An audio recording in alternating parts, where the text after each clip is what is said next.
Now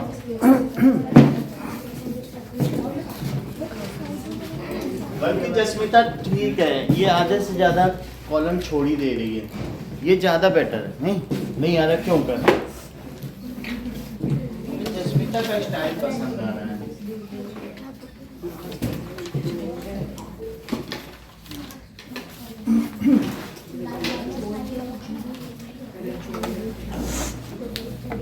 Okay, now we are at the last page of some natural phenomena.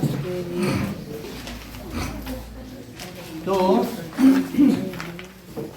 यहाँ आप देखिए जो table दिखाई गई है 15.12, उसमें क्या क्या दिखाया गया है।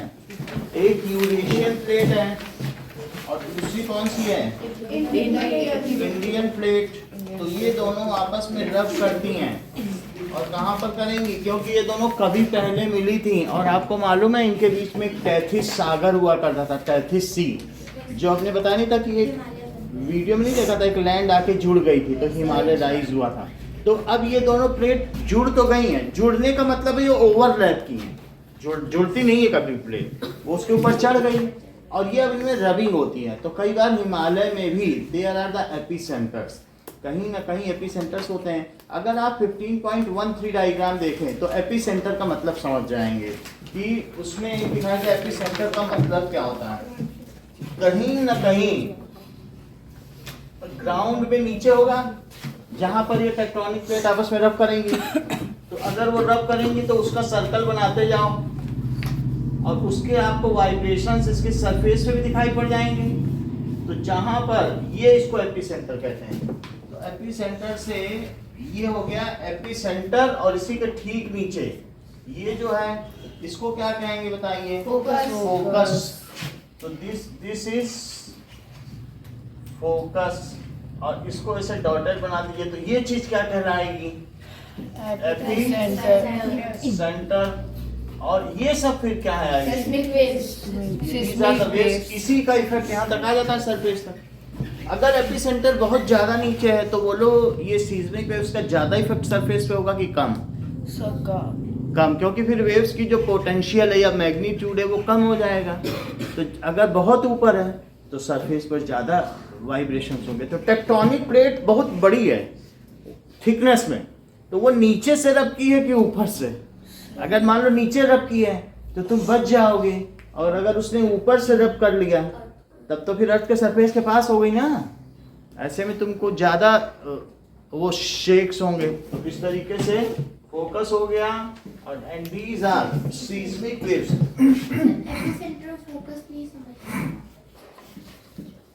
वेव फोकस का मतलब होता है कि जहां पर सारी यहीं से सारी वेव्स निकल रही हैं, तो अगर हम लोग देखें तो फोकस सब चीज का सेंट्रल पॉइंट को फोकस कहते हैं। जैसे कि लाइट, कैमरा, फोकस, इसका मतलब है हीरो हीरोइन अब तैयार हो गए, यानी सारी लाइट्स उस हीरो की टोपी पे पड़े।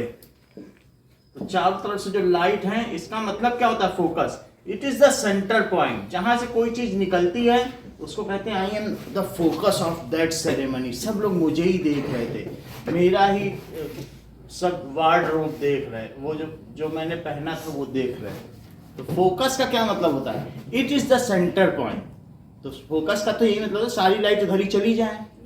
तो वैसे ही इसका सेंटर पॉइंट क्या है, that is where the tectonic plate has rubbed with each other, जहां आपस में ब्रशिंग पास्ट की हो या कोलाइड की हो, फिर वहां से वेव्स निकलेंगी और वो जो वेव्स निकलेंगी वो सीज़मिक वेव्स हैं, ठीक है कि नहीं। और एपिसेंटर भी तो फोकस ही हुआ। एपिसेंटर हम सरफेस से लेते हैं। एपिसेंटर का मतलब है अगर हम कहें कि हिंदू कुश की पहाड़ी पर उसका सेंटर है और उसके नीचे उसका फोकस है, तो उसी की सरफेस, यानी अगर हम सरफेस पर हैं और इस सरफेस पर बहुत सारे पहाड़ हैं और यहाँ पर कुछ इस तरीके से नदियाँ भी बह रही, तो मैं कहूँगा यहाँ पर एपिसेंटर है।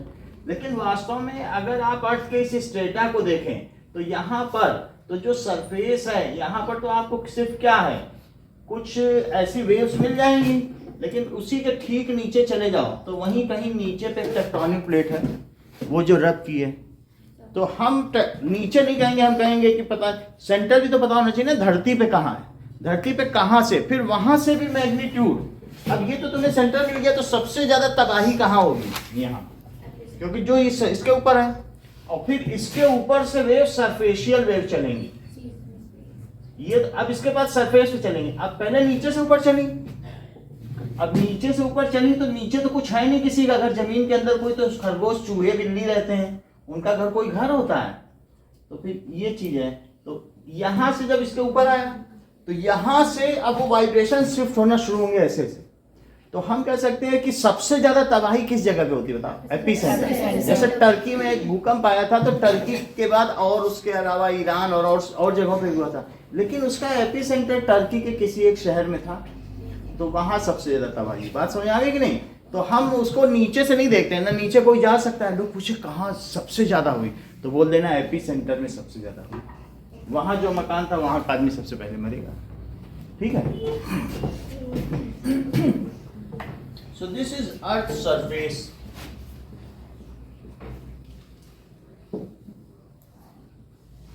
Okay.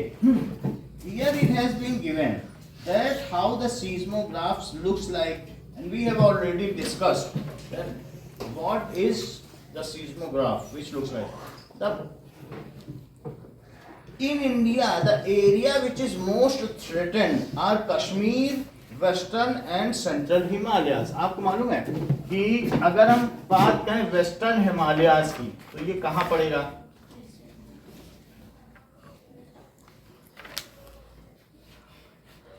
ये ये हिमालयाज है, यहां पे हिमालयाज।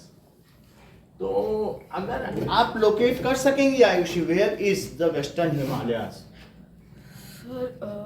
वैसे ये हिमालय यहाँ पर ही इतना ही नहीं है, ये टेक्टोनिक प्लेट ऐसे आई थी क्योंकि ये टुकड़ा आके जुड़ा था, तो ये भी हिमालय में है, ये अफगानिस्तान तक चला गया।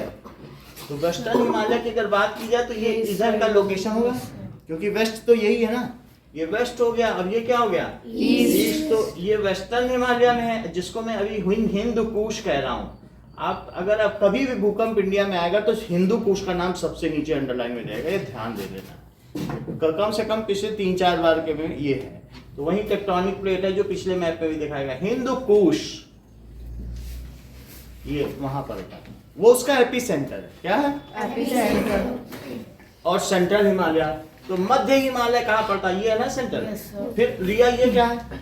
सर ये ईस्टर्न हिमालय। भैया तुम बताती नहीं हो, यही समस्या हो जाती है। ये कौन सा है? देव हिमालय। हाँ, सेंट्रल हिमालय। बहुत अच्छी बात है। देवव्रत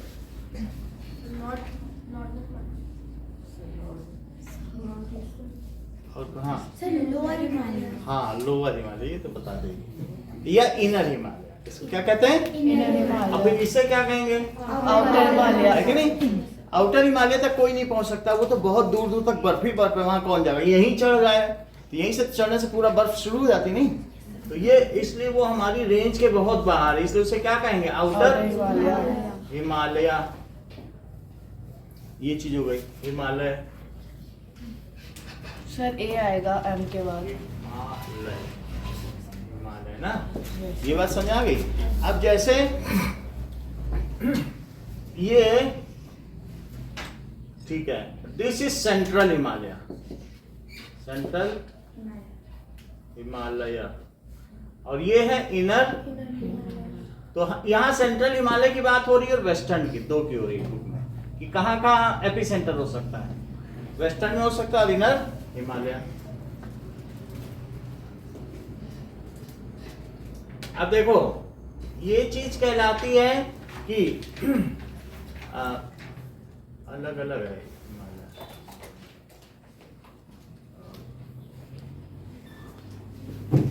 ये नीचे वाला उत्तरांचल है, बीच में शिवालिक है, उसके ऊपर हिमाद्री है। जब कभी जब धार्मिक स्थान पे जाओ तो फिर लोग पूछेंगे हमें शिवालिक जाना, शिव सबसे पीछे रहते हैं, वहां पहुंच गए तो माउंट एवरेस्ट पे पहुंच गए। वैसे तो हिमाद्री सबसे पीछे, वहां फिर वहां तो कोई जा ही नहीं सकता नहीं। तो अब ये हमने देख लिया व्हाट आर द एपिसेंटर्स। श्रेया कौन कौन से दो एपिसेंटर्स बताएगी? सेंट्रल हिमालय और बहुत अच्छी बात है। अब देखो कहा गया है कि it is also the run of Kutch तो कच्छ का जो ये रन है, दलदली एरिया, यहाँ पानी अंदर अंदर तक आ जाता है, this is run of Kutch. अगर वहां पर जो जवान लोग ड्यूटी देते हैं, उनका इतना इतना पैर उसमें वो हो जाता है दलदल में, ऐसे निकाल निकाल के चलते हैं। देखा है कभी वीडियो जब ड्यूटी देते हैं, ठीक है दिखा देंगे। तो वो उनको वो जो वो होती है ना ड्यूटी परेड, कि कैसे देखना है कि how to safeguard the territories from Pakistan, तो दलदल में जा जाके करना पड़ता है। तो रन ऑफ कच्छ भी इसका हो गया। और राजस्थान और इंडो गैग्नेटिक प्लेन पर भी है। देखो राजस्थान में भी कह रहे हैं कि यहाँ पर भी कभी कभी एपिसेंटर हो जाता है। अगर कोई टेक्टोनिक प्लेट का हो सकता है कुछ पार्ट वहां होगा, तभी एपिसेंटर होगा। और क्या कहा गया है, इंडो गैग्नेटिक प्लेन। सो इसके नीचे तुम्हें मालूम है ये प्लेनर एरिया है, तो यहाँ पर भी हो सकता है। वो 5 जगह बताओ जहाँ पर एपिसेंटर हो सकता है। Sir western Himalaya, central Himalaya और सर यूरोपियन प्लेट। ये तो कुछ बताओ। Sir, Central Himalaya, Western Himalayas, Run of Kutch, and Indo-Plain areas. बोलो पांचों। Sir, Western Himalayas, Central Himalayas, Run of Kutch, Rajasthan, and Indo-Gangetic Plains. अब रिपीट करो। Indo Gangetic plate, run of Kutch, Rajasthan, western Himalayas and central Himalaya. Repeat करो। Western Himalaya, central Himalayas, run of Kutch, Rajasthan. Plus western Himalaya, central Himalaya, run of Kutch, Rajasthan, Indo Gangetic plain, Ganga, Ganga को क्या कहेंगे, Gangetic. Gangetic लिखा कि Gangetic चलो, Gangetic, Ganga तो गैंगेटिक प्लेन। रिपीट करो Jasmita. Western Himalaya, central Himalaya, run of Kutch, Indo Gangetic plain Gangetic plain और राजस्थान। अच्छा होता है। निखिल बोलो, व्हाट आर द 5 एपिसेंटर्स जो Indo Gangetic plates, western Himalaya, central Himalaya, run of Kutch और राजस्थान। ठीक है। सो इस चीज को लिखे हैं कि what are the centres in India. So the centre in India are, ठीक है, एरिया मोस्ट थ्रेटन्ड, और एक कश्मीर और जोड़ देना, area most threatened are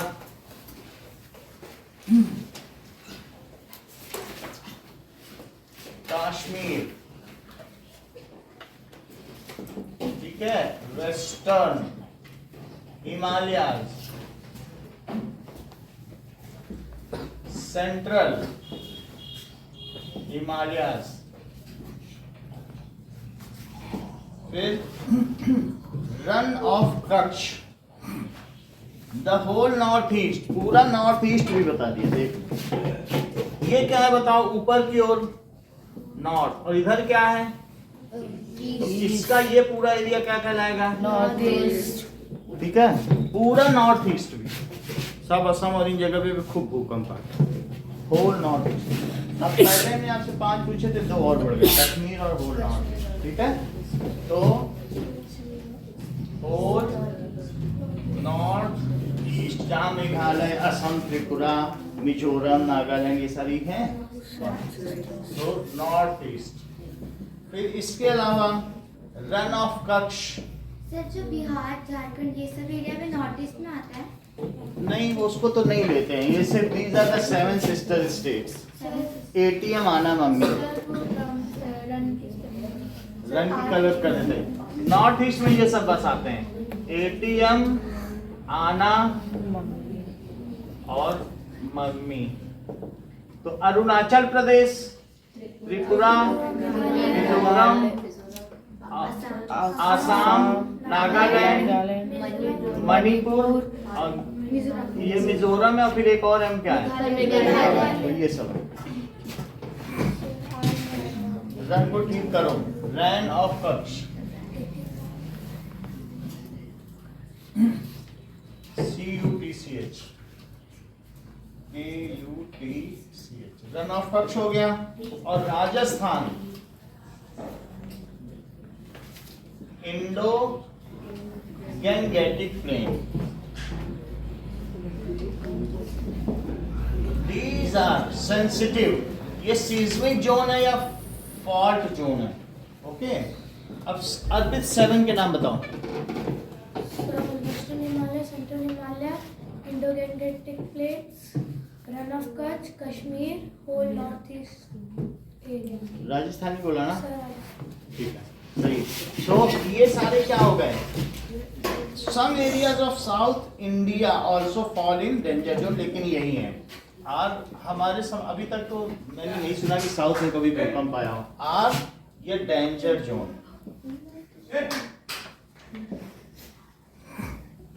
now the power of earthquake is expressed in terms of scale called Richter scale. किसके form में? Richter scale. So the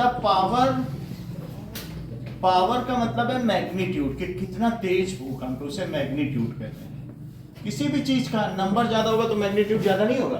तुम्हारे पास पैसा ज्यादा है, magnitude of money is more. Power ज्यादा है than the magnitude of power, नहीं? तो magnitude of earthquake is expressed in terms of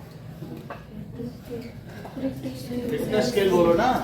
तो मैग्नीट्यूड ऑफ अर्थक्वेक कितना तेज है इज एक्सप्रेस्ड इन, आपने वीडियो नहीं देखे थे दिव्या क्या? तभी आप रिक्टर स्केल नहीं बोल पाए, तो सभी की जबान पर आप ही की टर्म्स ऑफ रिक्टर स्केल। हमने उसमें बताया भी था कि किस तरह से, मैं आपको दिखा भी दूंगा, है तो पता चल जाएगा, वीडियो में दिखाऊंगा। रिक्टर स्केल कि मतलब प्लस से 0 से कितना ऊपर जा रहा है, कितना नीचे जा रहा है। ऐसा ड्रम में भी तो बना होता है, 1 स्केल, 2 स्केल, 3 स्केल से लेकर के रिक्टर स्केल हो जाता है। इसको रिक्टर स्केल में बताते हैं। That is the really destructive earthquake have a magnitude। अगर ठीक तरीके से देखा जाए तो 7 से ऊपर के जितने भी हैं वो खतरनाक होते हैं, लेकिन जापान में 8 से ऊपर के भी मैग्नीट्यूड के अर्थक्वेक को झेलने की क्षमता है, क्योंकि वहाँ लकड़ी के मकान है और वो बस उनके अर्थक्वेक आता है, न्यूज़ में दे दिया तो दे दिया, नहीं तो लोग अपना काम करते रहते हैं। वो सब है, हिलता डुलता रहेगा, उनका काम होता रहेगा, क्योंकि उनके यहाँ तो साल में 6 भूकंप आते हैं। तो अगर उन्हें जिंदा रहना है तो ऐसे मकान बनाने पड़ेंगे, नहीं तो जिंदा कैसे रह पाएंगे, उसी में रहते हैं। और सबसे मोस्ट, यही जापान की सबसे बड़ी त्रासदी है कि सबसे ज्यादा भूकंप आते हैं और सबसे ज्यादा वॉल्केनो भी वहीं रखते, और सबसे नंबर 1 पे उसकी इकोनॉमी है, सबसे हार्ड वर्किंग, ये चीज है। तो जो उरी में आया था, वो भुज में या कश्मीर में उरी सेक्टर था, दोनों जगह जो भूकंप आया था वो 7 से ऊपर की तीव्रता का था। 7.5 सर गूगल पर तो 7.7 बता रहा था, तो इसमें लिखा 7.5 है, इससे ऊपर, तो दैट इज। अब अगला पेज देखिए कि like many other scale in science, decibel is other example. Richter scale is not linear. जैसे मैंने बताया कि ड्रम पर अगर वो ड्रम से पेपर निकलता रहेगा और फिर धीरे धीरे वो ऊपर का पेन है ना, वो ड्रम पे ऐसे से बनाता रहेगा, पेपर खींचता रहेगा। भाई आपका पेपर खींच रहा है तो ऐसे से बना रहा है नहीं पेन, तो चलता रहेगा पेपर लगा, तो वो उस पर कैसा बनेगा, ये चीज ऊपर ऐसे ऐसे पेन हिलेगा और टाइम होता जाएगा, पेपर निकलता रहेगा। तो यहाँ 1 2 3 4 5 6 7, तो अगर 7 पहुंच गया तो रिक्टर स्केल में कहेंगे 7 की तीव्रता का है। अगर धीरे धीरे हिला तो 2 ही 3 पहुंचेगा। तो उधर भी 7 है और इधर भी क्या है, 1 2 3 4 5 6 7। तो जितना एक तरफ जाएगा उतना ही तो दूसरी तरफ भी जाएगा। तो this is the Richter scale, ठीक है कि नहीं? ये किसी साइंटिस्ट रिक्टर के नाम पे बनाया गया, उसने खुद अपना ये सिस्मोग्राफ बनाया है, जिसमें एक ऑसिलेटिंग पेन होता है जो हैंग करता है और एक ड्रम पर वो बनेगा, और स्प्रिंग लोडेड पेन है। नहीं तो ये नहीं कि पेपर पे लिखा तो लिखा नहीं, उसे लिखना ही पड़ेगा, कंप्रेस्ड उस पर, वो प्रेस है ना, तो वो लिखता भी रहेगा। देखो स्प्रिंग है ऊपर, देखो स्प्रिंग जहाँ दिखा रहा ना, लेकिन हम लोगों ने जो देखा था उसमें स्प्रिंग भी था, स्प्रिंग से बोलते अलग अलग तरीके के। ये तो बेसिक आपको स्ट्रक्चर बताया गया है कि ऐसे हिलेगा लेकिन कंप्रेस करेगा पेज पे लिखेगा। चलो Richter scale is not linear का क्या मतलब हुआ? रिक्टर स्केल एक लीनियर स्केल नहीं है, क्योंकि वो जो बना रहा है, एक होता है कि लीनियर स्केल का मतलब होता है कि ये एक सरफेस पे ड्रॉ कर रहा है और लीनियर एक लाइन पर हो तो वो लीनियर स्केल है। फिर कभी आपने कार्टेशियन वो ग्राफ पेपर में कुछ बनाया फोटो, तो उसमें एक एक्स एक्सिस होती है, एक वाई एक्सिस होती है। वास्तव में ये एक्स और वाई एक्सिस लेके चलता है, तो ये एरिया को देख रहा है, एरिया बनाना है, एक लाइन पे नहीं बनाना है। तो कभी जैसे लाइन है एक्स एक्सिस की, हम 10 किलोमीटर गए, फिर 20 किलोमीटर गए, फिर 30 किलोमीटर, तो ये लीनियर हो गया। आप एक ही लाइन पे चलो तो लीनियर है, लेकिन ये पेपर पे बना रहा है तो पेपर एक एरिया हो गया, ठीक है। तो 1 डायमेंशन, ये 2 डायमेंशन है, क्योंकि अभी जैसे तुम जमीन पे चल रही हो तो तुम्हें एक्स एक्सिस और वाई एक्सिस, तुम यहाँ खड़ी हो जाओ तो मैं कहूँगा 1 2 3 4, और फिर ये वाई एक्सिस की तरफ गिनेंगे 1 2 3, तो 4 3 पर आप खड़ी हैं दीदी, समझ में आई बात। तो आप सरफेस पे चलेंगी, लेकिन मक्खी अगर उड़ने लग जाए तो मैं कहूँगा यहाँ पे मक्खी है तो पहले इसके नीचे देखूंगा, मक्खी 4 3 पर है, फिर जेड एक्सिस, ये जेड एक्सिस है, एक्स एक्सिस वाई एक्सिस, और ये कौन सी एक्सिस है, मैं कहूँगा 1 2 3 4, ये 4 मीटर की ऊंचाई पर है, 4 फीट। तो मैं फिर पूछा जाएगा भाई मक्खी कहाँ है, तो मैं कहूँगा 4 एक्स एक्सिस, 3 वाई एक्सिस और 4 जेड, 4 3 4 पर मक्खी है। ये 3 डायमेंशन हो गया, बात समझाई। तो 3 तरीके की डायमेंशन है। अगर यहाँ से किनारे किनारे भाई चले, ये सृष्टि डरते डरते भाई हम तो वहां नहीं जाएंगे, पानी भरा है, तो ये लीनियर चल रही है। तो अगर एक्स एक्सिस पर ही चले तो फिर वो क्या होगा, लीनियर, वो 1 डायमेंशन है। लेकिन अब ये बिंदास घूमने लगे सृष्टि यहाँ वहाँ क्लास में, पानी पीना सर, इधर पानी पी के आए, घूम रही है पूरे क्लास में, तो ऐसे में क्या कहा जाएगा कि 2 डायमेंशन चल रही है। और फिर सृष्टि के अचानक पंख लगाएं और वो उड़ने लग जाए तो फिर हम कहेंगे कि 4 3 4 पर है अभी सृष्टि, उड़ उड़ के पानी पी रही है, ऐसा होगा सही नहीं, ये चीज होती है। तो अब आपने समझ लिया कि ये जो स्केल है वो लीनियर नहीं है, ये कैसा है, ये 2 डायमेंशनल, क्योंकि सरफेस पे बनाना है ना। अब आगे देखिए, हम लोगों ने साउंड पढ़ा था तो डेसिबल भी पढ़ा था भाई, बेल और उसी में डेसी लगा दो तो 1/10 हो जाता है। तो जैसे डेसिबल साउंड की यूनिट है, तो वैसे इसमें क्या बताया जा रहा है कि जैसे डेसिबल एक अदर एग्जांपल है, यूनिट होती हैं, अलग अलग स्केल होती हैं। तो 6 does not have 1.5 times the destructive energy of the magnitude, an earthquake of magnitude 6 does not have 1.5 times the destructive energy. An increase of 2 means कह रहा है कि मान लो जैसे अगर कोई भी 5 का है और 7 का है भूकंप, तो 5 से 7 का अगर आपका मान लीजिए 7 की तीव्रता का इंटेंसिटी का भूकंप आया है, ठीक है कि नहीं, तो how many times it is more destructive। कह रहा 2 बढ़ जाए तो 1000 गुना बढ़ जाता है डिस्ट्रक्शन, और 8 हो जाए तो सब मर जाए, समझ आए। तो ये नहीं कि आप उतने ही गुना बढ़ा, बोलो 2 ही तो बढ़े हैं, 2 नहीं, it has different values. Magnitude बहुत बढ़ जाता है, अगर एक ही पॉइंट बढ़े ना रिक्टर स्केल पर तो वो चीज मैग्नीट्यूड बढ़ जाएगा। सो यहाँ पर दिखाया गया है सीस्मोग्राफ, सो रिक्टर स्केल पर ये हो गया। Now an earthquake of magnitude 6 is 1000 times more destructive than the earthquake of magnitude 4। इसी सेंटेंस को रिपीट करो, बुक का ही सेंटेंस बोलो, मयंक बोलो। हाँ, So the earthquake of magnitude 6 has 1000 times more destruction हाँ, than the earthquake of magnitude 4. सही, ज्योति repeat करो, दिव्यांशी कर पाई। So the earthquake of the magnitude 6 does not. आप समझ नहीं पाए चीजों को, चलो।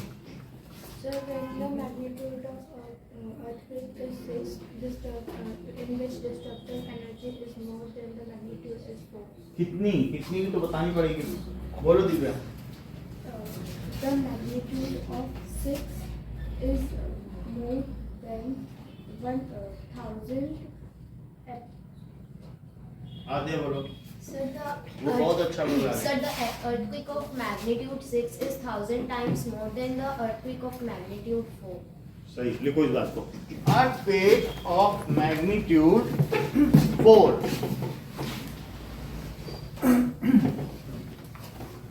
is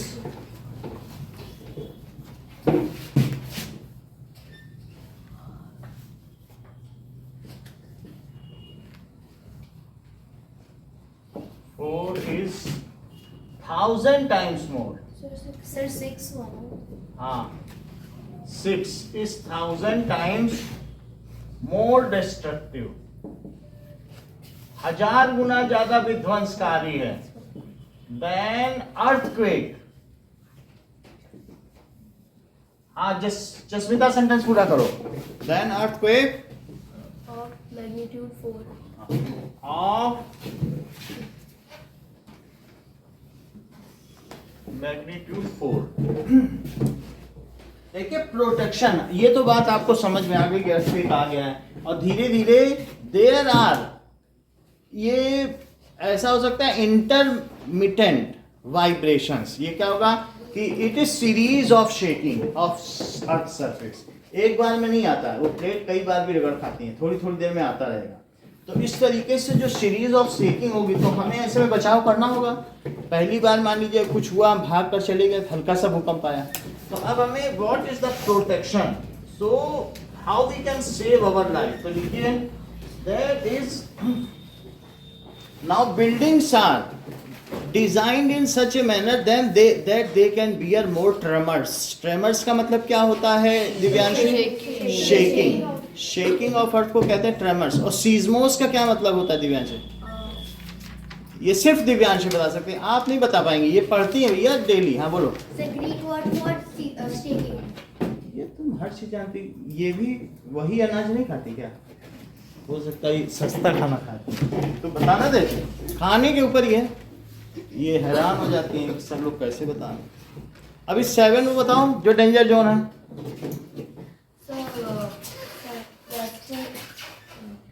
वेस्टर्न हिमालय, हाँ, उधर मत देखो। हाँ, central Himalaya, run of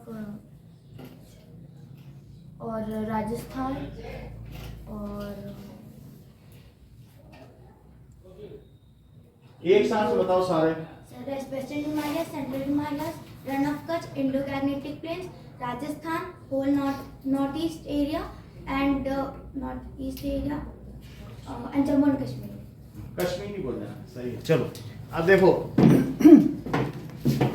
now there are certain precaution. It is advisable to make the structure simple so that it is quake safe. Modern building technology से हम ट्रेमर से बच सकते हैं। हमें ऐसे बिल्डिंग बनानी चाहिए जो क्वेक सेफ हो। We should make such buildings which are, we should make such buildings which are quake safe, जो क्वेक सेफ हो। जो अर्थक्वेक है दिव्यांशी, उसके बारे में मिथ क्या है? हाँ निखिल। सर वो horn Earth is balanced on the horns of bull and हाँ when सही है, shifting. Shifting from one horn to other. ये बहुत संकोची स्वभाव की है दिव्यांशी, अपने पत्ते नहीं खोलती जल्दी। Now we should make it quake safe. It is advisable कि जो क्वेक से बची रहे। Now what are the precautions against earthquake?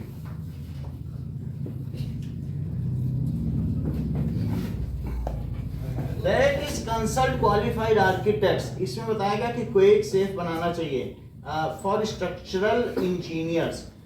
अब ये प्रिकॉशंस अगेंस्ट क्वेक्स अर्थक्वेक में आपको देखना है कि वाइल मेकिंग बिल्डिंग, एक ये भी प्रिकॉशन है। While you are out home या while you are at home, तो वो भी हम करेंगे, लेकिन बिल्डिंग बनाते समय भी 4-6 बातों पर ध्यान रखना चाहिए। सो while making बिल्डिंग, तो उसे क्वेक सेफ बनाने के लिए हमें क्या क्या करना चाहिए? दैट इज कंसल्ट आर्किटेक्ट, जो नक्शा नवीस है, जो आपकी बिल्डिंग डिजाइन करते हैं उनको आर्किटेक्चर कहते हैं ना। सो आर्किटेक्ट को और स्ट्रक्चरल इंजीनियर को, हमें सिविल इंजीनियर जो घर बनाते हैं या पुल बनाते हैं, ब्रिजेस बनाते हैं, उन सबको क्या कहते हैं? Civil engineer. उनको मालूम होता है कि कितना लोड देना है, कितना ले पाएगा, ब्रिजेस बनाते हैं। सो पहली चीज क्या है? Consult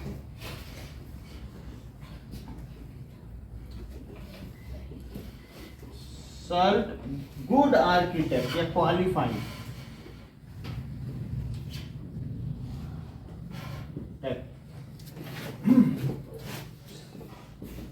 and structural engineer, that is civil engineer.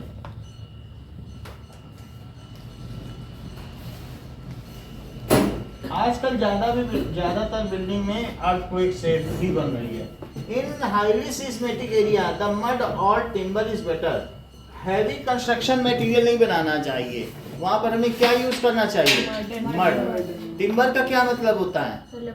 लकड़ी। तो लकड़ी का और मिट्टी से ही हमें घर बना देना चाहिए, उसको ज्यादा लोड नहीं देना चाहिए, क्योंकि अगर वो गिरेगा तो तुम्हारा मकान ही तुम्हें दबा देगा, और अगर लकड़ी या पटरे के नीचे रहोगे तो निकल भी सकते हो ना।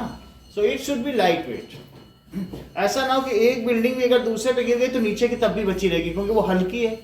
तो एट सर्टेन टाइम्स, नहीं तो अगर एक के ऊपर दूसरी गिरी तो नीचे का तो ऐसे ही गिर जाएगा अगर भारी रहेगा। तो दूसरी चीज क्या कही गई है कि in seismic area the house are to be constructed with mud and timber। कैसे बनाना चाहिए? in seismic areas house are to be constructed with mud and timber। ऐसा पहाड़ के लोग करते हैं, वो लकड़ी के घर बनाते हैं। It is better if the cupboards and shelves are fixed to wall so that they do not fall easily. जो कबर्ड्स हैं एंड शेल्फ्स हैं, ये वॉल में फिक्स कर दिए जाएं। ऐसा ना हो कि कभी कभी तुमने देखा है कि शेल्फ्स बाहर निकले हैं, तो बाहर निकले तो वो गिर जाएंगे, और अगर इसके अंदर शेल्फ बनाए जाए वॉल में तो वो वहां नहीं गिरेंगे, आपके ऊपर नहीं गिरेंगे, इसके अंदर हो। जैसे डिप्रेशंस नहीं क्रिएट किए जाते घर में, उसके अंदर वो shelf, then you will be safe. और तुम सोचो यहाँ बाहर निकाल कर यहाँ नीचे बैठ के तुम सब्जी काट रहे हो तो तुम्हारे ही ऊपर गिर जाए। तो शेल्फ्स कैसे होने चाहिए? These are to be secured in wall, जैसा जिससे कि अर्थक्वेक हो तो ये ना वहां का सामान ही तुम पर गिर जाए, कोई चीज गिर जाए। गुड बात समझाएंगे नहीं? तो shelves are to be secured fixed to walls, are to be secured या fixed to walls।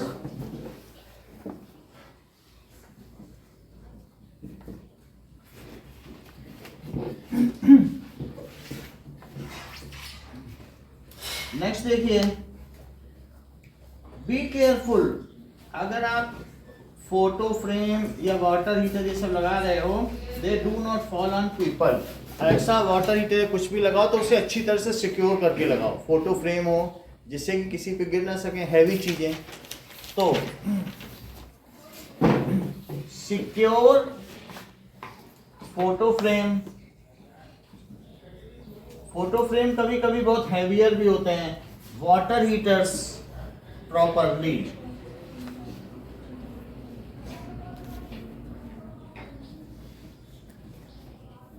Next is building में catch fire due to earthquake. So fire fighting equipment भी होना चाहिए। कई बार क्या होगा ना, जब अर्थक्वेक आता है तो फिर डिफरेंट वायर्स भी आपस में कांटेक्ट कर लेते हैं, क्योंकि चीजें जब डैमेज होती हैं तो वायर भी डैमेज हो जाते हैं। और अगर तुमको मालूम है कि अगर दो लाइव वायर और न्यूट्रल वायर आपस में, इसी में से एक वायर लगा के उसमें डाल दो तो क्या स्पार्क नहीं हो जाएगा?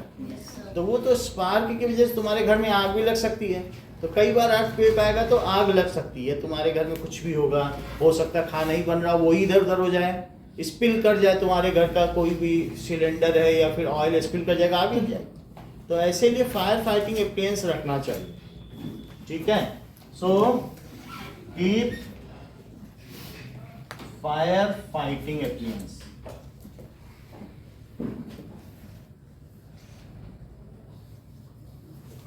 ठीक है, इन वर्किंग ऑर्डर, वो सही भी होना चाहिए।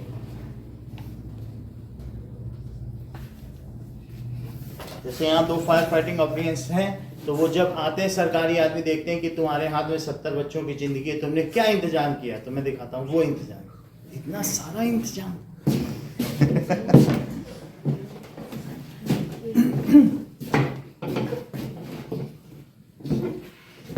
फिर वहाँ पर हमने फ़ोन नंबर भी लटका दिए हैं कि इमरजेंसी में बच्चों के पास मोबाइल हो तो फ़ोन कर लें, यहाँ करें वहाँ करें, किसी के बोल जहाँ पानी है ना लटके में, वो सब देखते। कहते हैं एस्केप के लिए तुमने क्या रखा, तो फिर सब बताना पड़ता है।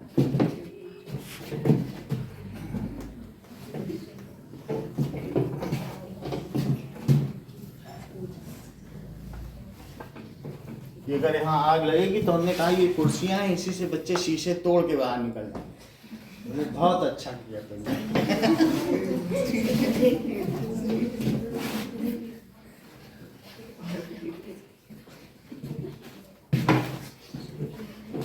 और फिर वहीं से कूद जाना बाहर, तो जान तो बचेगी, हाथ पैर बचे या ना बचे नहीं। अब देखें, Central Building Research Institute Roorkee has developed know how to make quake resistance houses. अगर तुम्हें इस तरीके के लोग चाहिए तो रुड़की जो हरिद्वार के बगल में है, आधे घंटे के रास्ते पर ही है, और वहाँ IIT सेंटर है। तो IIT के जो सिविल इंजीनियर है उन्होंने ऐसे मकान बनाए हैं, क्योंकि पहाड़ों पर तो जनरली बहुत ऐसे होता है, कभी न कभी अवलांचे आता है या लैंडस्लाइड होता रहता है, तो उन्होंने ऐसे मकान बनाए हैं जो कंपैटिबल हों अर्थक्वेक के लिए। तो आप उनसे संपर्क कर सकते हैं।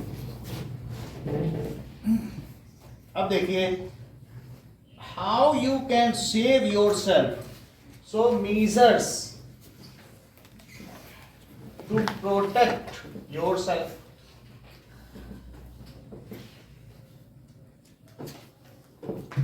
कब? If you are at home, अगर घर पर हो और अर्थक्वेक आ गया है तो क्या किया जा सकता है? Take shelter under table, stay there till the shaking. आपके अगर बेड है, बेड के नीचे चले जाओ, या टेबल, कोई भारी टेबल है, टेबल के नीचे चले जाओ, तो जो भी ऊपर का मलबा गिरेगा वो आपके ऊपर नहीं गिरेगा। घर के बीच में मत रहो, क्योंकि बीच में चीज कोलैप्स हो सकती है, दीवार की टेढ़ी गिरेंगी, तुम यहाँ किनारे रहो, तो ऐसी स्थिति में तुम्हारे ऊपर दीवार नहीं गिरेगी, क्योंकि उसके ऊपर एक तरीके से आयरन की बार भी होती है ना, सब जो लिंटर्स पड़ते हैं, तो वो बीच में गिरती, किनारे किनारे बच जाओ, तो दीवार पर सर पे खड़े हो जाओगे, तो ये अगर गिरेगी भी बीच की ओर तो बच जाओगे, ठीक है। या टेबल के नीचे रह जाओ, ऐसा बॉक्स रहे उसके अंदर चले जाओ। तो इस तरीके से if you are at home, take shelter under a table, take shelter under a table and stay there. और अगर शेकिंग रुकते ही घर से बाहर निकल जाओ, ये नहीं कि रहे वहीं रहना, देखो अब रुक गया है तो रुकने पे तुरंत नहीं आएगा, फिर आधे एक घंटे बाद आएगा, फिर बाहर निकल गए, मैदान में चले गए, and stay there till shaking stops.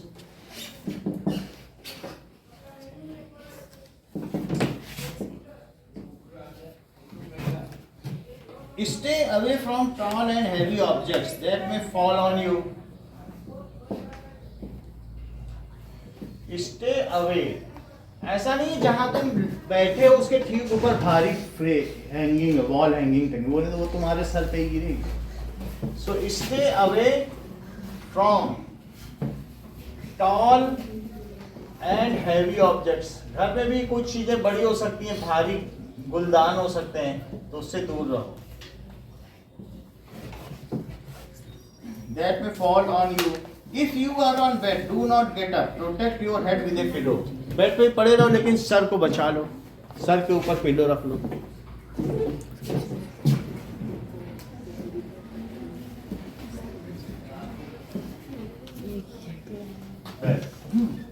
Do not get up.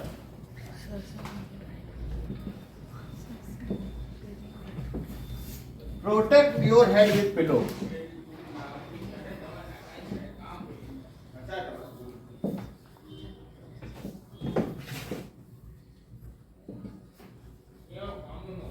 तो हमें ये करना होगा अपने को बचाने के लिए। 3 चीजें हैं, इसको पहले वीडियो देखें फिर आगे बढ़ें।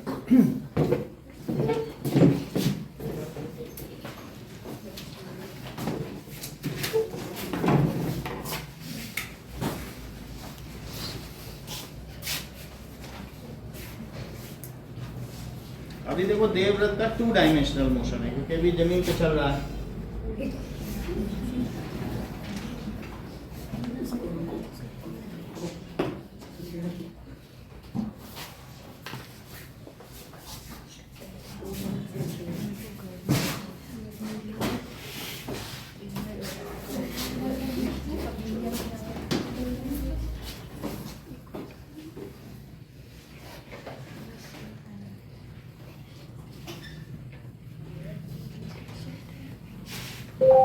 Earthquake in shopping mall.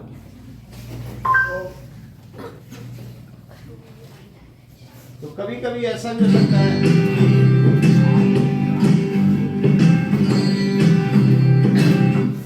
ये जैसे शॉपिंग मॉल में है,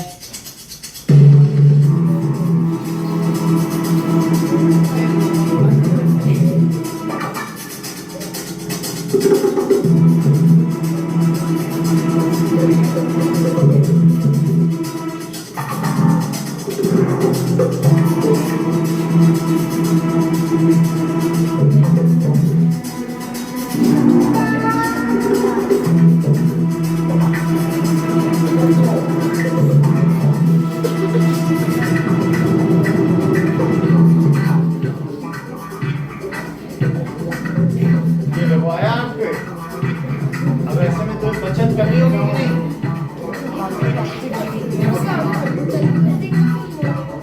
बहुत सारी बोतल्स होगी, गिर जाएंगी, बहुत सारा सामान बर्बाद हो जाएगी, बहुत देर में निकला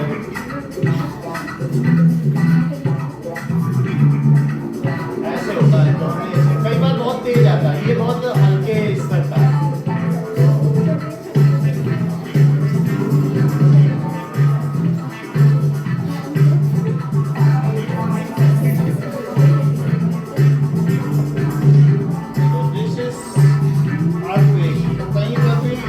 हो गया।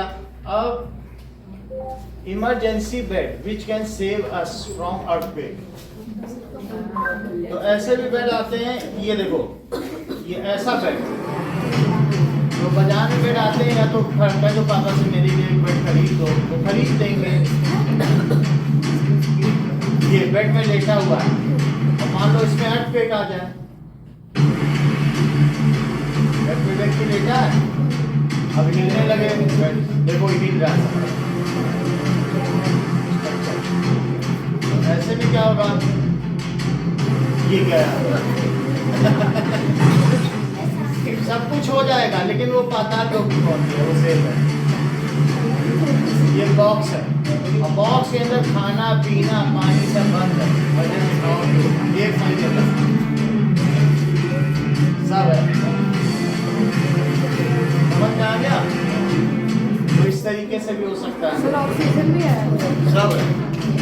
1 महीने तक अगर तुम्हें कोई नहीं निकालेगा, तुम जिंदा रहो। ये तरह से ठीक है। ये देखो कई ऐसे स्ट्रक्चर होते हैं,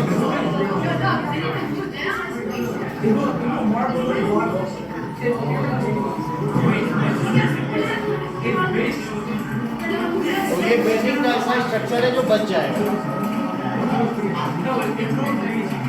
कितने रिक्टर स्केल के इंटेंसिटी तक के टीयर सका ये दिखा रहा है। Would you sleep in this earthquake bed? After more than 41,000 people died in Turkey and Syria from multiple earthquakes, this bed design concept is re-emerging. अब ये देखो, इतनी बात तुम्हें पता चल गई। अर्थक्वेक एट सी बेड, ये देखो सुनामी कैसे आता है, सी बेड में अर्थक्वेक हो तो फिर वहां पर क्या होगा, फिर वो सरफेस तक आते आते 7.8 हो जाएगा। 7.8 है, इसका एपिसेंटर सी है, देखा है ना नीचे 7.8। तो ऐसे में इसमें बहुत लहर उठेंगी। अभी ये तो आफ्टर का दिखा रहा है, मतलब फिर भी कोई बात नहीं, तो इतनी बात हो गई।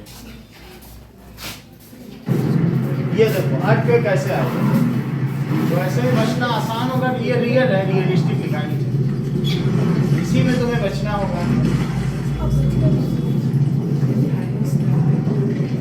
है ना। तो अब इस ऐसे में कितने लोग बच पाएंगे?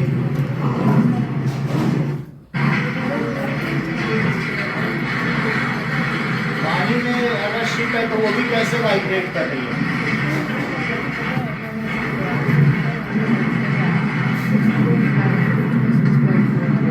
ऐसा भी हो सकता है। दोस्तों रिसेंटली ताइवान के रिफॉर्म कोस्ट पे कुछ डाइवर्स गोता लगा रहे थे। जब वो समुद्र के अंदर गए तो उनको एक रेयर गाइगेंटिक ओशन, ये बात हो गई। पहाड़ का ना ऊपर का हिस्सा भी टूट जाता है। अब 6.4 का मैग्नीट्यूड का अर्थक्वेक है सुबह 4 बजे।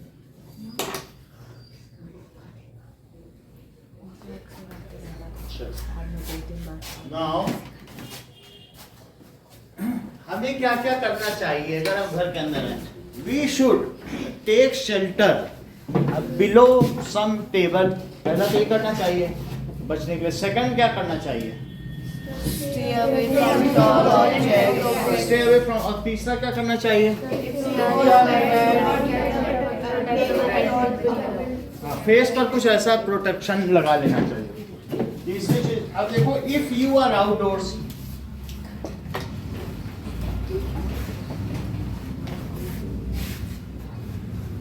तो क्या कर सकते हो? Find a clear spot away from building, stay away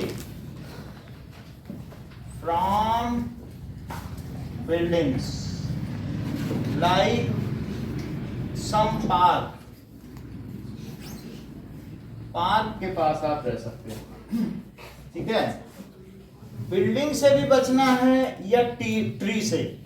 tree भी बड़े बड़े होते हैं, उसी से ही तुम्हारे ऊपर ही गिर जाए। वैसे ट्रीज जल्दी गिरते नहीं है, बहुत कम है।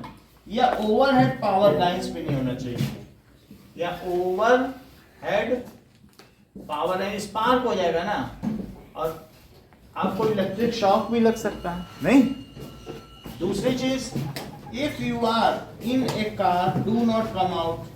तो इसलिए ड्राइवर से कहो बहुत धीरे धीरे चला के पार्क के पास ले जाओ, जल्दी नहीं चलवाओ, नहीं तो वॉबल करने लगेगी कार, इधर उधर मिस डायरेक्ट हो जाएगी।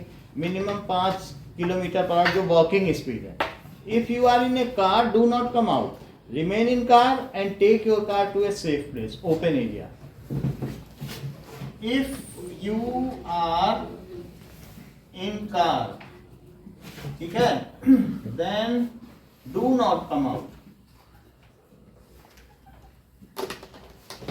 And take car. फिर भी सेफ एरिया में भी कार में ही बैठे रहो, कार में अर्थ का कोई फर्क नहीं। And take car to safe place. Do not come out till tremors stop. जब तक अर्थक्वेक खत्म ना हो जाए तब तक उससे बाहर नहीं आना चाहिए। Let us come to exercises. So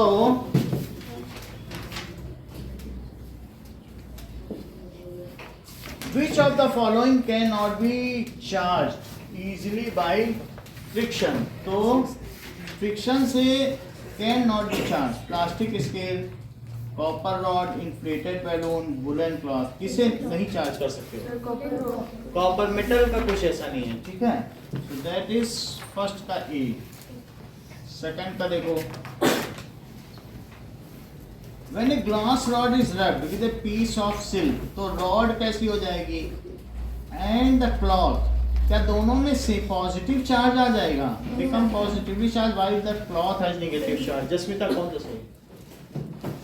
Sir, become positively charged while the cloth has negative charge. Glass rod positively charge, और अगर एबोनाइट को हम किसी चीज से रब करते हैं तो Negative.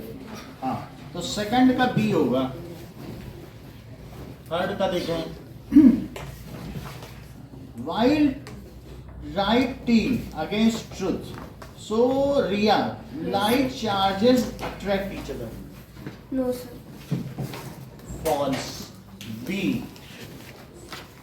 Now Mayank, a charged glass rod attract a charged plastic straw. अगर glass rod है और plastic straw है, plastic straw को attract करेगी। अब इसमें मुझे तो ट्रू लग रहा है क्योंकि ग्लास रॉड हमेशा पॉजिटिव चार्ज होती है और प्लास्टिक है तो प्लास्टिक निगेटिव होगी। फिर भी मैं एक बार देख लूँ।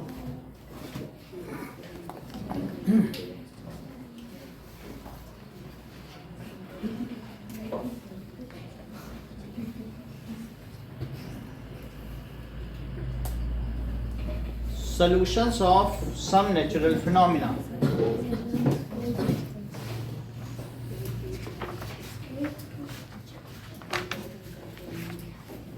तो इसका आंसर क्या हो सकता है?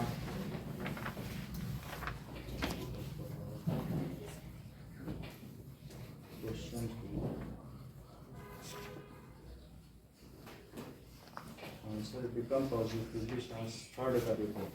तो पहले का आंसर फॉल्स है और सेकंड का ट्रू है।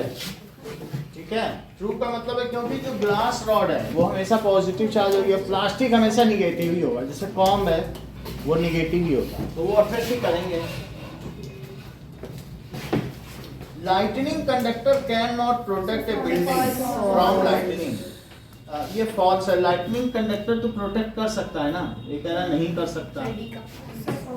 अर्थक्वेक्स कैन बी प्रेडिक्टेड और नहीं किए जा सकते क्योंकि हमें क्या मालूम टेक्टोनिक प्लेट कहाँ है। Sometimes a crackling sound is heard while taking of A sweater during winter spell. तो जब स्वेटर उतारोगे या रजाई से हम निकलते हैं और किसी चीज़ को हम टच करते हैं आयरन ऑब्जेक्ट को तो झटका लगता है कि नहीं सर्दियों में? आजकल ऐसा एक्सपीरियंस हो रहा है। ये she is more comfortable to tell this answer क्योंकि यॉइंग कर रही है, इसका मतलब है कि इनके लिए क्वेश्चन बहुत हल्के हैं, ये भारी आंसर चाहते हैं। हाँ बोलो,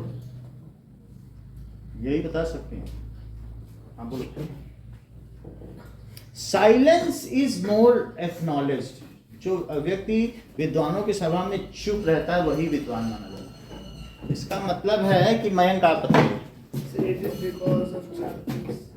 Because why the crackling sound comes? Because the discharge of electric charge. बस यही बात है। जब भी चार्ज डिस्चार्ज हो जाएगा हमारी बॉडी का तो क्रैकलिंग साउंड होगा। यही ज्योति भी बताने वाली थी। ये तो जमाई क्यों आती? कोई वो जमाई राजा तो बनने नहीं जानी थी कहीं।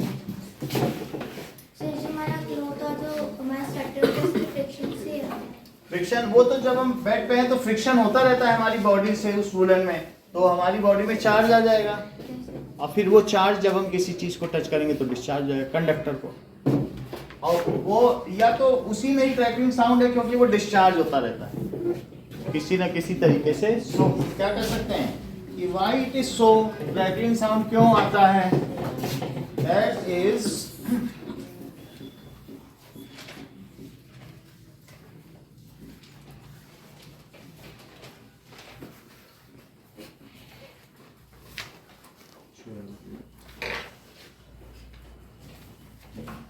फोर्थ देखें।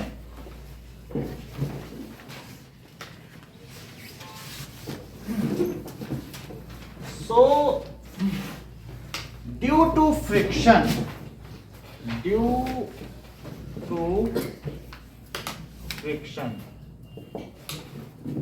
एक हम लोग के समय में ऐसा था जब हम लोग पढ़ते थे तो पढ़ाना बहुत बड़ी बात, बताना बहुत बड़ी बात मानी जाती थी। तो देखो उस बच्चे ने जवाब दे दिया, देखो। और आजकल ना बताना बहुत बड़ी बात मानी जाती है क्योंकि सभी बच्चे सब कुछ जान रहे हैं, ये जनरेशन अलग हो गई है। तो जो ना बता रहे लोग कितना अच्छी ज्योति है, कितना मेहनत से नहीं बता रहे। नहीं, आजकल उल्टा हो गया, बिल्कुल जमाना ही बदल गया। 90%, 92%, 92% लाया है, बिल्कुल नालायक बेटा है। आजकल उल्टा हो रहा है। कितने पेरेंट्स आ रहे हैं सिर्फ नालायक है, 92% ला रहा है, बदनाम कर रहा है ना। तो सब लोग ध्यान से देखकर अप्रिशिएट करते हैं। ये पढ़ नहीं रहा इसका मतलब है कि ये खेल के फील्ड में काम करेगा या नृत्य की फील्ड में नहीं। षष्ठी नहीं बताती तो माँ बाप इसको आशीर्वाद देते हैं, मेरी बिटिया बहुत अच्छी डांसर है।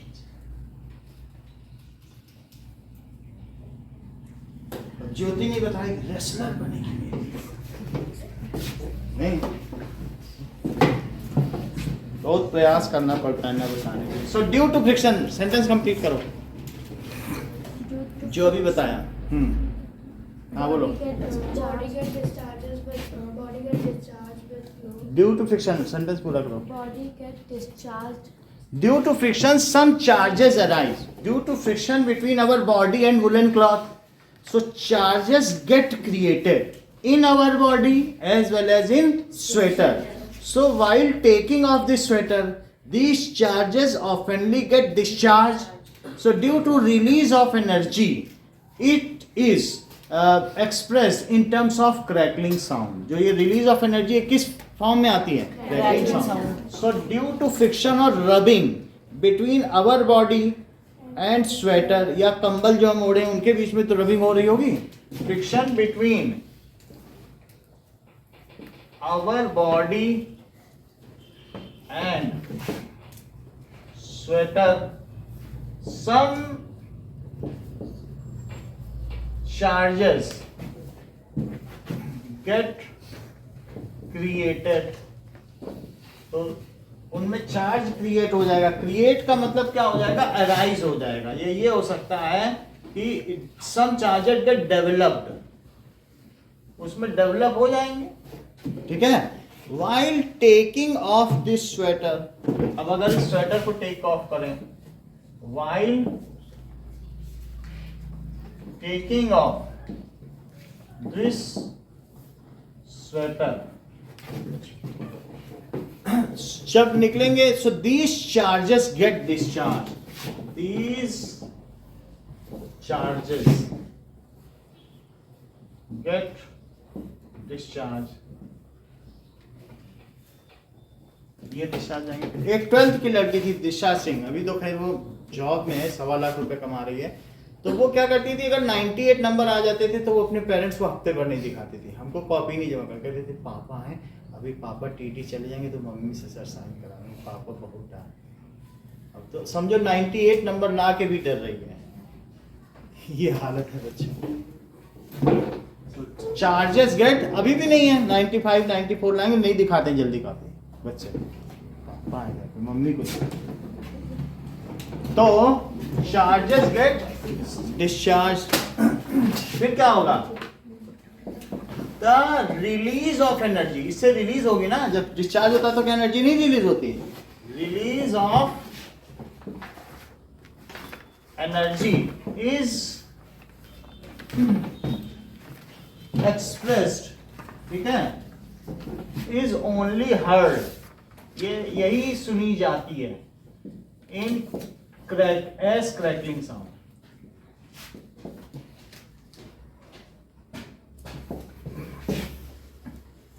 ये क्रैकलिंग साउंड ऐसा ही है जैसा आप यहाँ पर अगली क्लास में दिखाएंगे, हमारे पास रखा है, लेकिन अभी हम आपको ये कैथोड रे डिस्चार्ज ट्यूब नहीं दिखाएंगे क्योंकि वो 9th की है।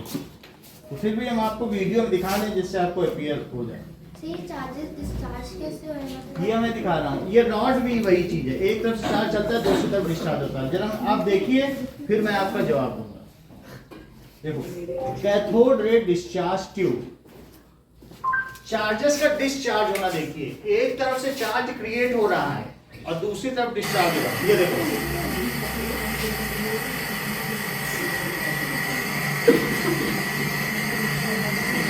पहले आवाज कितनी ज्यादा है, और देखो अभी भी ये उतना अच्छा नहीं। ये कैथोड रे पे जो डिस्चार्ज ट्यूब एक्सपेरिमेंट है सन 1850 1850 से शुरू हो गया था, तैयार रखा जाए तो जो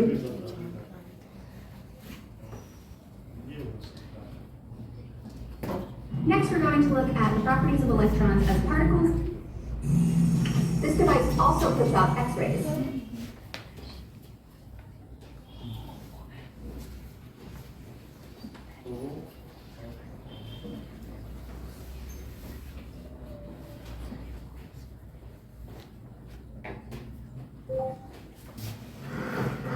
Discharging of cathode tube.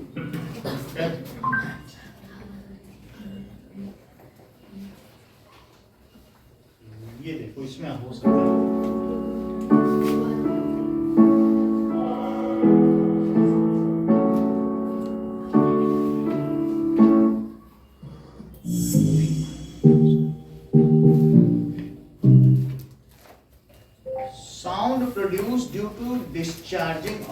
charges.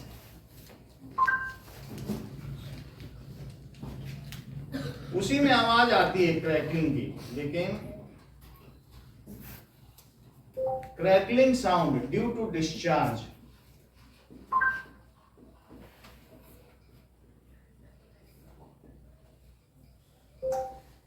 Cathode ray discharge sound.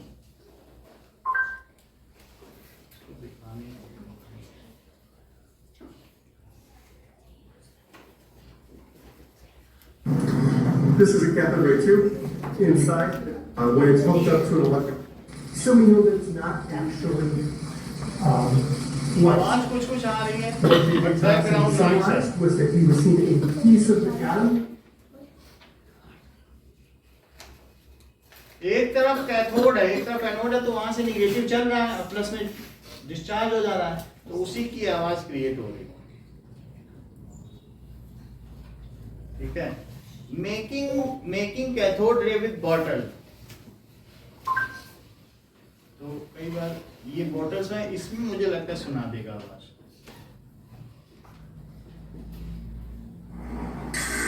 अब भाई कुछ आवाज जरा देखो, ऐसी आवाज आती है क्रैकिंग. ये मैग्नेट है, ये जो एक तरफ से जा रहा है दूसरी तरफ डिस्चार्ज हो रहा है ना, ऐसे ही कुछ क्रैकलिंग है डिस्चार्ज में.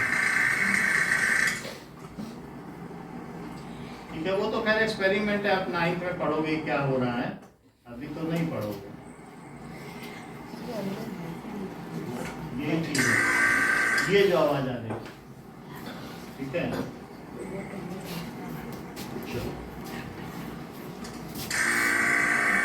ये भी अच्छा एक्सपेरिमेंट है, इसमें भी दिखा देगा. आवाज नहीं देखा रहा.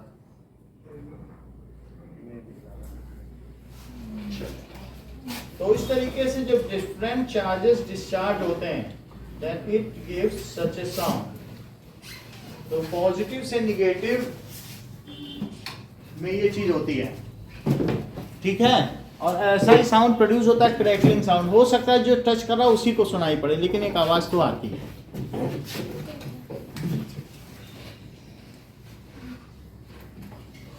Why a charged body loses its charge if we touch it with our hands? So, अगर हम इसको अपने हाथ से टच करें तो चार्ज बॉडी लूज कर देती है चार्ज को. So human body is conductor of electricity. अगर आपने मान लीजिए इस चार्ज बॉडी को टच किया, ये चार्ज बॉडी है, तो अगर मैं इसको टच करूँ, ठीक है, सर्दियों में थोड़ा डर के टच करना पड़ता है क्योंकि हम वुलन कपड़े पहन लेते हैं ना. तो अगर हम टच करेंगे और इसको ये जमीन से टच करने, पैर चप्पल उतार के, तो इससे हमारे क्या होगा बताओ, ग्राउंडेड हो जाएगा. सो उससे सारा चार्ज चला जाएगा. So human body is conductor of electricity. मान लीजिए हमने इसको पकड़ लिया और ये चप्पल उतार दी, तो क्या इससे हमारे ये लूज नहीं कर देगा अपने चार्ज को? तो यही चीज है. सो क्या लिखेंगे?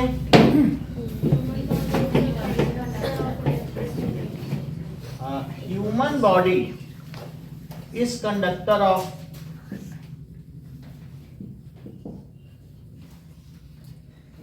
electricity या charges. When we touch a charged body barefooted का दिव्या क्या मतलब है? नंगे पाँव. नंगे पाँव अगर हम किसी चीज को टच कर लें, then charge moves to earth through our body. Then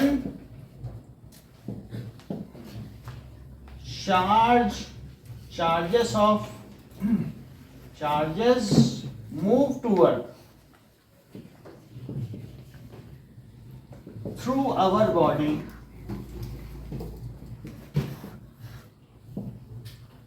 and object get discharged.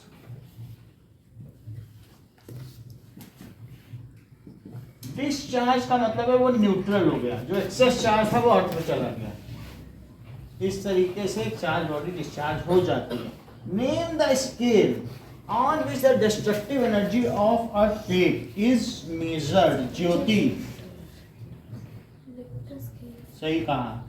An earthquake measures 3 on scale. What would it be recorded by a seismograph? Is it likely to cause more damage? बताओ, क्या इसे सीज्मोग्राफ record कर पाएगा अगर 3 की तीव्रता का भूकंप है तो? कर लेगा. और क्या ये ज्यादा हानिकारक हो सकता है? क्योंकि 5 के ऊपर होगा तब थोड़ा, 7 से ऊपर सबसे ज्यादा रिस्ट्रिक्टिव है. तो इस तरीके से 3 वाला तो नहीं रिकॉर्ड होगा लेकिन उससे खतरा नहीं होगा. खतरा नहीं होगा सर, लेकिन रिकॉर्ड होगा क्योंकि वो तो 0 से ऊपर जो भी होगा तो पेन तो रिकॉर्ड कर ही लेगा दोनों तरफ. तो लिखो इस चीज को कि द स्केल जिसमें ये सब रिकॉर्ड होता है उसे रिक्टर स्केल कहते हैं.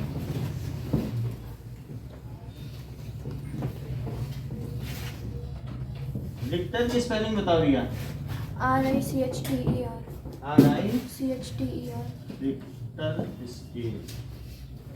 Richter scale records the magnitude of earthquake. Records the, अगर तुम्हें मैग्नीट्यूड नहीं कर लिखना है तो इंटेंसिटी भी लिख सकते हो, तुम्हें जो पसंद आए. Magnitude of earthquake.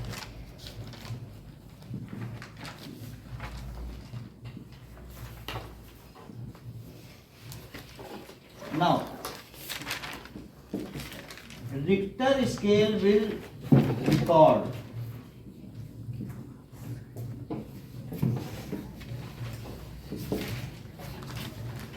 ये रिकॉर्ड कर लेगा.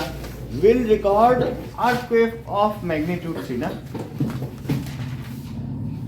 earthquake of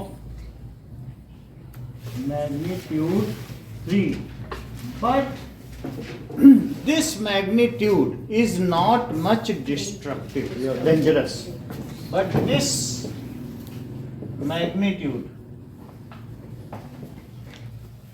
is not much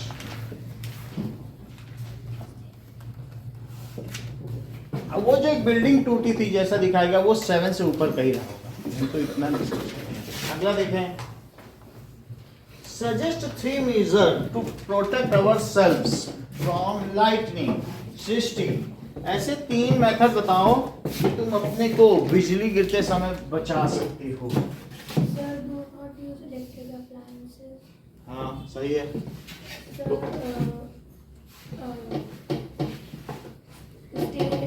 Stay indoor.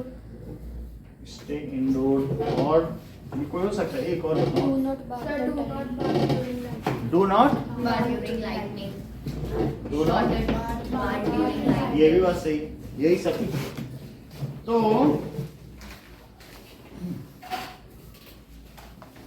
do not use TV or phone, जो केबल फोन लैंडलाइन हो ना, that is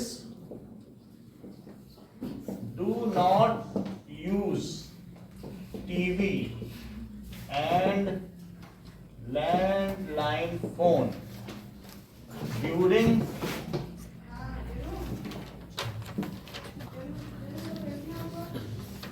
lightning. Second, do not take bath.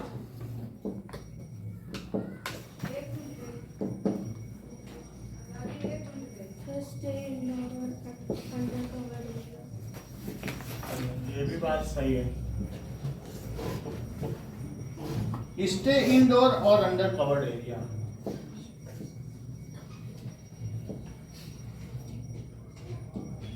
और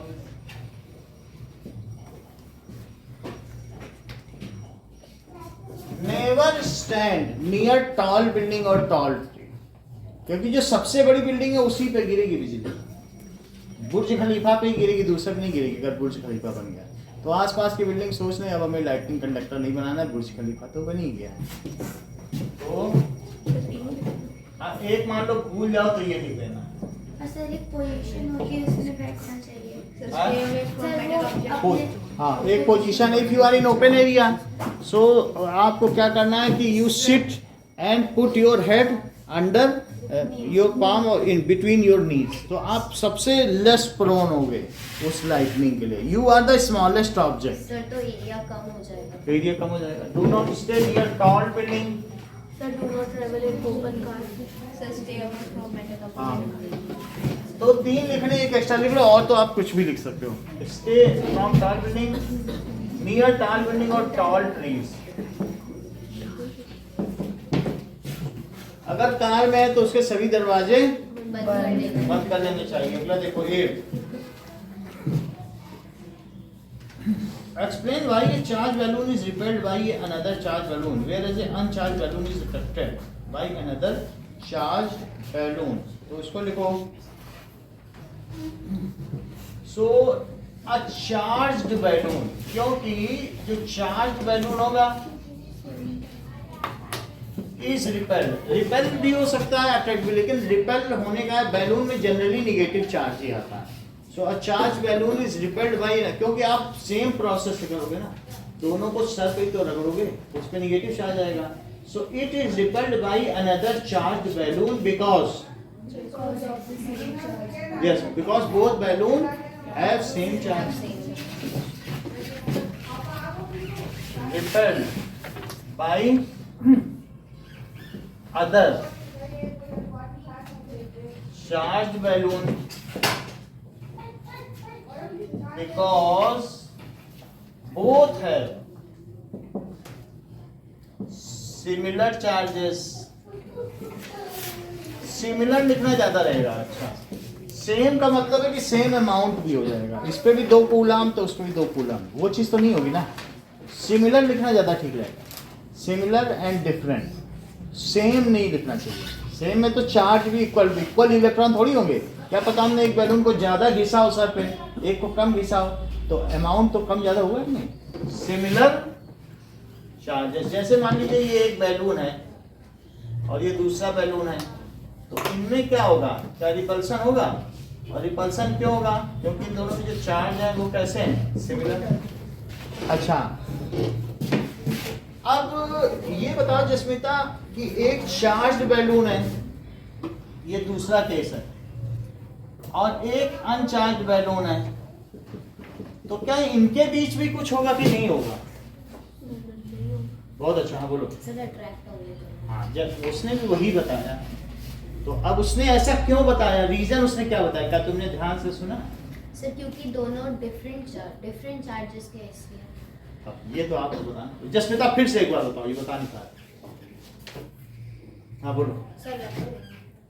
सर क्योंकि सर जो बैलून होता है सर वो मोस्टली नेगेटिवली चार्ज होता है. मोस्टली से नहीं मतलब है, वो अगला क्वेश्चन पूछ रहा है कि जैसा जस्मिता ने भी बताया कि व्हाई ये charge balloon attracts discharge balloon. उसने पढ़ा क्वेश्चन पढ़ा तभी तो बता पाई कि अट्रैक्ट होता है, नहीं तो ये ना बता देती कि वो कुछ नहीं करेगा. क्वेश्चन ध्यान से पढ़ रही है, इससे क्या पता चलता है, तो क्यों अट्रैक्ट किया. सर दोनों इसलिए अट्रैक्ट है क्योंकि एक वो बैलून तो नेगेटिव होती है, जब हम लोग रब करते हैं तो फिर वो पॉजिटिव. रब नहीं, वो न्यूट्रल है, वो दूर ऐसे ही रखा है, क्यों उसको अट्रैक्ट करेगा. Sir opposite charge sir attract कीजिए. ये बता दिया ना कि रीडिस्ट्रीब्यूशन ऑफ चार्ज. क्यों सबसे लास्ट में सौर्य से पूछा जाता है. उसने बताया कि जिसमें कोई चार्ज नहीं, जैसे अर्थ में भी रीडिस्ट्रीब्यूशन होता है, निगेटिव होते हैं क्लाउड्स, तो इलेक्ट्रॉन दूर चले जाता है, प्लस उधर रह जाता है. वही उसने लास्ट में बताया. जब सब बच्चे हारे तो शौर्य जीतता है. ये इंटेलिजेंस है, और क्या है, ये मछली खाने से ही आती है. तो charged balloon attracts uncharged balloon. Why, क्योंकि इसमें क्या होगा, सारे इलेक्ट्रॉन किधर भाग जाएंगे, कहेंगे दूर भागो, और जब वहां से दूर भाग जाएंगे तो क्या प्लस आ जाएगा. तो बोलो ये अब प्लस को ज्यादा अट्रैक्ट करेगा कि इलेक्ट्रॉन को. प्लस पास में जो चीज पास होगी उस पर ज्यादा अट्रैक्शन होगा. तो इसलिए a charged balloon attracts an uncharged balloon. ये अगला क्वेश्चन है, उसी में 2 क्वेश्चन पूछे गए हैं, जैसा कि जस्मिता ने भी बताया था. Attracts an uncharged balloon because in presence of charged balloon, अगर चार्ज्ड बैलून की उपस्थिति हो तो क्या होगा, presence of charged balloon. Riya sentence पूरा करो. In presence of charged balloon, there is a attraction between them. बोलो, there is Repulsion between. The redistribution of charges. हाँ तुम पकड़ लेती हो. There is रीडिस्ट्रीब्यूशन, यानी चार्ज अलग हो जाना. भाई बॉयज इधर बैठो, गर्ल्स इधर बैठो, तुम लोग अलग अलग रीडिस्ट्रीब्यूट हो जाओ. या ठीक है, जिनके पास मिठाइयाँ हैं वो इधर बैठे, जिनके पास चॉकलेट है वो इधर बैठे. वो रीडिस्ट्रीब्यूशन, आपस में अलग अलग हो गया. तो इस तरीके से there is redistribution of charge. इस चीज को क्या कहते हैं? जैसे अर्थ में भी सेपरेशन ऑफ चार्ज. अगर तुम रीडिस्ट्रीब्यूशन तुमको वैसा लगता है ज्यादा हार्ड, तो सेपरेशन भी तो लिख सकते हो. तो क्या लिखोगे? There is separation of charges takes place. Separation of charge लिख लो या रीडिस्ट्रीब्यूशन, ये दोनों एक ही बात है. अभी ये सुविधा आपको सिर्फ 8th में दी गई है, 9th में रीडिस्ट्रीब्यूशन ही लिखना पड़ेगा. तो 1 साल की 4 महीने की सुविधा है. Redistribution of charges takes place किसमें होगा? In uncharged value.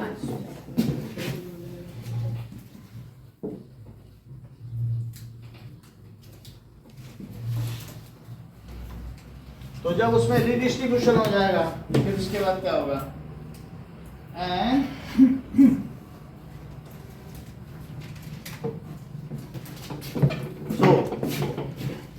इतना लिखना ठीक है. बाकी फिगर में आपने दिखा दिया कि प्लस ज्यादा पास है तो प्लस पे ज्यादा डोमिनेशन होगा, जो दूर है उस पर तो उतना इफेक्ट नहीं आता है. 9th question, describe with the help of diagram and instrument that can be used to detect the charge body. Ayushi, ऐसा कौन सा डायग्राम है, ऐसा कौन सा इंस्ट्रूमेंट है? इलेक्ट्रोस्कोप. ठीक है. सो इलेक्ट्रोस्कोप ऐसे बना लो. मतलब एक डायग्राम से आपको बनाना होता है ना. तो यहाँ पर एक प्लंजर है, तो प्लंजर में फिर नीचे क्या है, ऐसे तो बना लो. और फिर यहाँ पर अगर कोई चार्ज बॉडी इसको टच कर दी जाए तो क्या इन सब में क्या होगा? क्या वही चार्ज इसके अंदर आ जाएगा और क्या वो रिपेल होंगे? यही तो इलेक्ट्रोस्कोप है. सो इलेक्ट्रोस्कोप इज अ डिवाइस, विद्युत मापी एक वह उपकरण है जिनके द्वारा हम आवेशों का परीक्षण कर सकते हैं. उसके मैग्नीट्यूड का, उसके परिमाण का भी इससे परीक्षण किया जा सकता है. तो दिस इज इलेक्ट्रोस्कोप, विद्युत मापी. इलेक्ट्रोस्कोप जैसा आयुषी ने बताया is a device used to, ठीक है, किसके लिए काम किया जाता है? बोलो. Detect charge on the body. Detect charges on, किस पे? On body. On body. तो इससे किया जा सकता है. और भी कुछ कह रहे हैं क्या? डिस्क्राइब करना है. तो in this there are 2 thin leaves are there. Electroscope है तो ये गोल्ड लीफ इलेक्ट्रोस्कोप है. जनरली बाजार में गोल्ड लीफ का आता है. तो वो छोटे से छोटे चार्ज को कर सकता है. वैसे घर में भी बना सकते हैं, 2 एल्यूमिनियम फॉइल से बना सकते हैं. बुक में तो वही दिया है ना.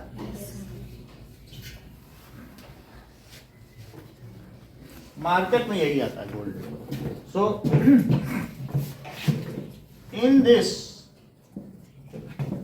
2 गोल्ड लीफ, गोल्ड ना लिखो तो एल्यूमिनियम फॉइल लिख सकते हो. Gold leaf are hanging to one end of plunger. इसको क्या कहते हैं? प्लंजर. ठीक है, ये चीज है. And the complete instrument is encaged in a glass window. ये किसी चीज में ग्लास बॉक्स में रहेगा. आपने तो देखा है ना यहाँ पर. द कंप्लीट इंस्ट्रूमेंट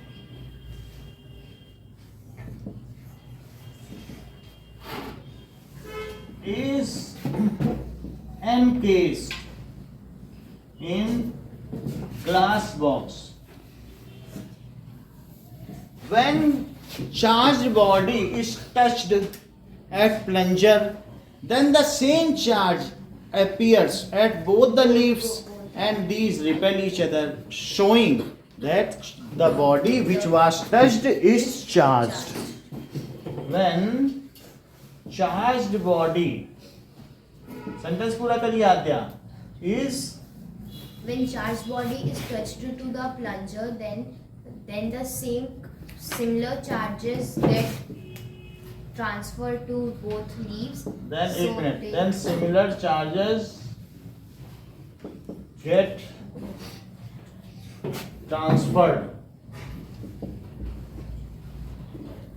और फिर क्या वे सेपरेट भी हो जाएंगे to Transfer to to both leaves या leaves. So these leaves get repelled. These leaf का होता है leaves, अगर plural कर दो तो leaves हो जाएगा. So these leaves get repelled. This shows, इतना लिखना काफी है कि बस इससे पता चल जाता है कि इनमें charge. Question number 10. List 3 states in India where earthquakes are more likely to strike. Divya 3 ऐसी states बताओ.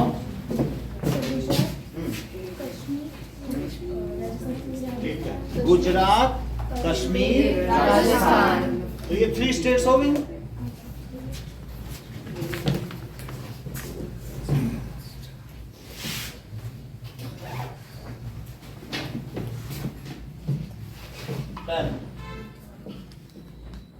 Gujarat,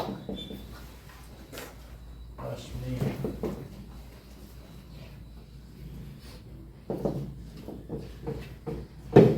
Suppose you are outside your home and earthquake strikes. What precautions would you take to protect? तो ये तो हमने cover कर दिया है कि भाई आप बाहर है तो 3 कौन से प्रिकॉशन लोगे. बाकी फिर अगर आपको डाउट है तो हम शौर्या से पूछ लेते हैं.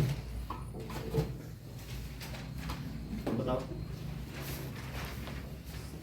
ये भी बहुत तेज है नहीं, ऐसे बच्चों को लोग बहुत प्रेम करके देते हैं. हाँ बोलो निको. So stay away from buildings. Also, if you are in car, stay in the car and go to a safe place like park. तो यही दोनों लिख लेना कि जब आउटसाइड हो तो दोनों प्रिकॉशंस लिख लेना. The weather department has predicted that a thunderstorm is likely to occur. Suppose you have to go out on that day. Would you take an umbrella? क्यों? सर उस पे जो ऊपर होता है उससे लाइट मेटल रॉड है which can attract clouds या lightning. So lightning may discharge through it and it may burn. और क्योंकि उसी हैंडल को हमने पकड़ रखा उसमें पानी भी आ जाएगा, वो तो मॉइस्ट होगा. And lightning, it may attract lightning and this lightning may get discharged through our body and may cause a severe damage or it may be lethal to our body. ये हमारे लिए जानलेवा हो सकती है. ये जो तड़ित है, लाइटनिंग को क्या कहते हो? तड़ित. और वो जो अम्ब्रेला है, छतरी, वो उसका चालक बन जाएगी. तो तड़ित चालक हमारे लिए दुर्घटनाकारी हो सकता है. Why you will not take umbrella during lightning? अगर वो उसने बता दिया कि लाइटनिंग हो रही है तो चूंकि आप उस अम्ब्रेला को ले करके ही जा रहे हो तो अब इस अम्ब्रेला को आपने पकड़ रखा है. तो अब क्या होगा, क्या आपके हाथ में इस अम्ब्रेला के थ्रू ये जो लाइटनिंग आ रही है तो इसमें से आएगी, फिर आपकी बॉडी से आएगी और फिर अर्थ में चली जाएगी. तो in this case it may damage to you.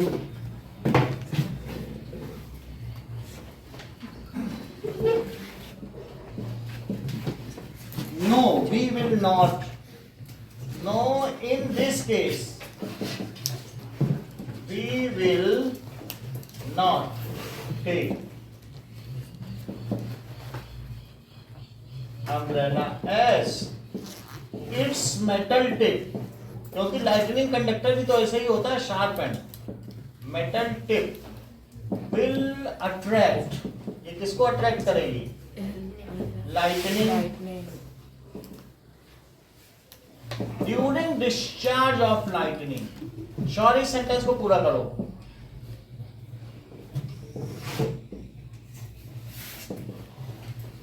हर चीज में सॉरी आ गई। हाँ बोलो।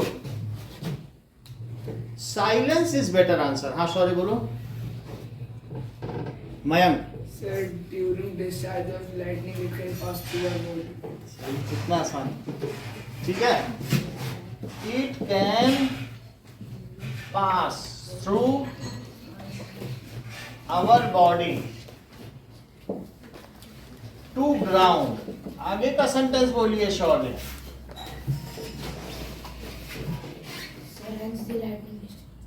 Hence the lightning occurs. नहीं बताएंगे, आप बोलो। So hence the earthing is. Sir, because it contains a large amount of rain. पलट, ये हमारी बॉडी से डिस्चार्ज हो जाएगी। अब आगे क्या लिखें?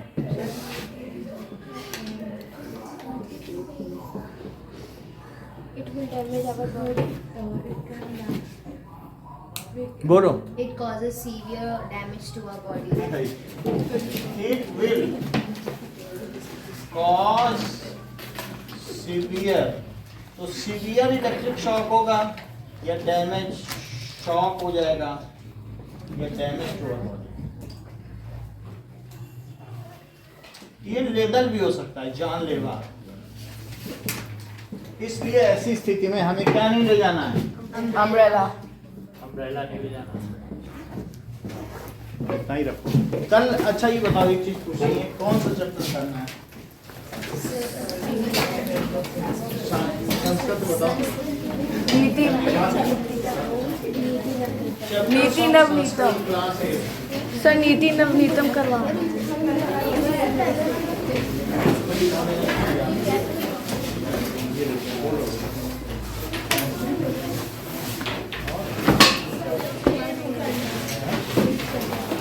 ये है संसार सागर से नायका, ये है यही जो स्वीकृत हो चुका है।